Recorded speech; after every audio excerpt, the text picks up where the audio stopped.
ഈ കഥ നടക്കുന്നത് ഒരുപാട് ഗാങ്സ്റ്റേഴ്സ് ഉള്ള ചൂതാട്ടങ്ങൾ നടക്കുന്ന ഒറ്റപ്പെട്ടൊരു പട്ടണത്തിലാണ്. ജോൺ ഡെൻവറും മെവറിക് എബ്രഹാമും ബില്ലിയുമായിരുന്നു അവിടുത്തെ പ്രധാന ഗാങ്സ്റ്റേഴ്സ്.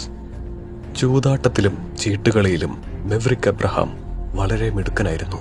അതുകൊണ്ടെല്ലാവർക്കും അവനോട് ഉള്ളിൽ അസൂയ ഉണ്ടായിരുന്നെങ്കിലും പുറമെ സൗഹൃദം നടിച്ചിരുന്നു.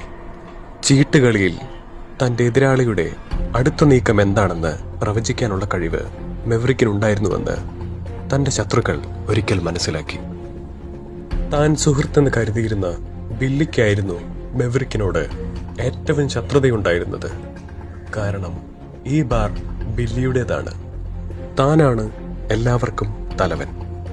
തനിക്ക് മുകളിൽ ഒരു സ്ഥാനം മറ്റാർക്കും പാടില്ല എന്ന് ബില്ലി ആഗ്രഹിച്ചു. തന്റെ എതിരാളിയുടെ നീക്കമറിയാൻ കഴിയുന്ന എന്തോ പ്രത്യേക ശക്തിയുള്ള ഒന്ന് മെവറിക്കിന്റെ കയ്യിലുണ്ടെന്ന് ബില്ലി അറിഞ്ഞു.